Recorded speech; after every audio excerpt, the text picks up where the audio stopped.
Pernah kepikiran nggak gimana ceritanya HP kita bisa tahu persis posisi kita di mana? Nah, di balik semua kemudahan itu, ada satu tantangan yang gede banget.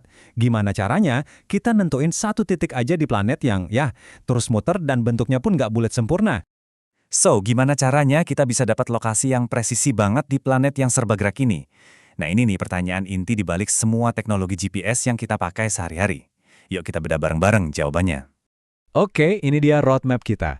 Pertama, kita bakal bahas dulu tantangannya, nentuin titik di bumi itu susahnya di mana. Terus, kita kenalan sama WGS-84. Ini bahasanya GPS. Abis itu, kita lanjut ke UTM, si jagoan pembuat peta datar. Nah, nanti kita bandingin deh keduanya, dan yang paling penting, kita bakal cari tahu kapan sih kita harus pakai yang satu, dan kapan pakai yang lain. Oke, kita masuk ke bagian pertama, menentukan titik di bumi. Gini, masalah utamanya tuh simple sebenarnya. Kita kan hidup di bola 3D, ya kan? Tapi buat kerjaan praktis kayak bangun jalan atau ngerancang tata kota, yang kita butuhin itu peta 2D yang datar. Nah, gimana caranya ngubah bola jadi kertas datar? Itu dia tantangannya. Nah, buat ngejembatanin antara dunia 3D sama peta 2D, kita tuh nggak bisa pakai standar yang beda-beda di tiap negara. Kacau nanti. Apalagi pas era antariksa dimulai, navigasi global jadi super penting. Jadi, dunia butuh satu sistem referensi yang sama buat semua. Semacam bahasa lokasi yang universal gitu. Dan jawaban dari tantangan itu muncullah WGS-84, bahasa globalnya GPS.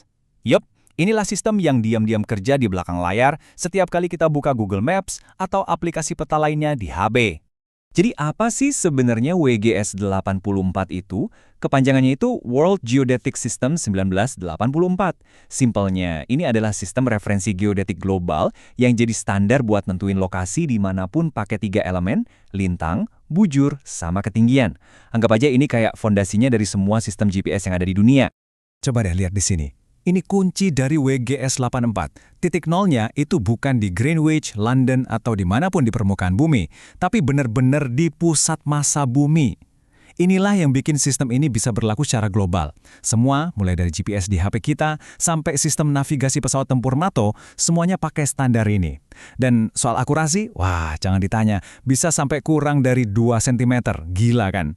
Terus, kok bisa WGS-84 sepresisi itu?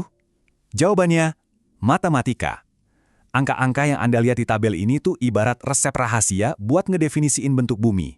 Ingat, bumi itu bukan bola sempurna, tapi sebuah elipsoid yang agak papat di kutub dan sedikit lebih gendut di ekuator. Biar dapat gambaran skalanya, coba lihat angka ini. Lebih dari 6,3 juta meter. Itulah jarak dari pusat bumi ke ekuator menurut model WGS-84. Gede banget kan? Nah, inilah model matematis raksasa yang diam-diam kita pakai setiap hari tanpa kita sadari. Oke, jadi WGS-84 itu emang jagoan buat nentuin posisi global. Tapi, ada masalah baru. Coba bayangin ngukur jarak atau luas tanah di kota pakai satuan derajat lintang bujur. Ribet banget kan? Nah, buat urusan kayak gitu, kita butuh solusi lain. Disinilah kita masuk ke bagian ketiga. Kenalan sama UTM, si ahli memetakan dunia jadi datar. Dan ini dia, UTM, singkatannya Universal Transverse Mercator. Penting nih buat dicatat, UTM itu bukan sistem referensi kayak WGS-84, tapi sebuah sistem proyeksi. Jadi, kalau WGS-84 itu globe 3D-nya, nah UTM ini adalah cara kita ngegelar globe itu jadi peta datar 2D. Dan yang paling asik, satuannya pakai meter, bukan lagi derajat yang bikin pusing. Gimana caranya? Nah, analogi di sini pas banget. Bayangin aja bumi itu kayak buah jeruk. Sistem UTM ini seolah-olah ngupas kulit jeruk itu jadi 60 irisan vertikal yang kita sebut zona. Tiap irisan atau zona ini kemudian dipipihkan jadi selembar peta datar. Cara ini benar-benar jenius buat ngecilin distorsi di area yang lebih sempit. Inilah yang bikin UTM jadi praktis banget buat kerjaan lapangan. Semuanya dalam meter, jadi ngukur jarak jadi gampang. Terus, biar nggak ada angka minus yang bikin bingung, tiap zona punya trik cerdas.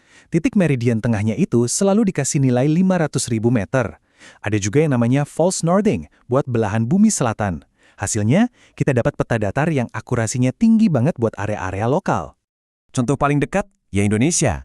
Negara kita ini kan luas banget, membentang dari barat ke timur.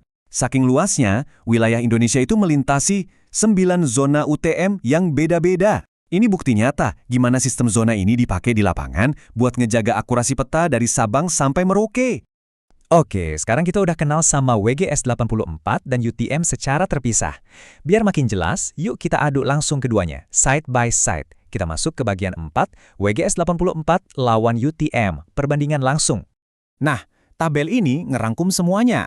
Lihat ya, WGS 84 itu sistem 3D, cakupannya global, satuannya derajat, dan fungsi utamanya nentuin posisi.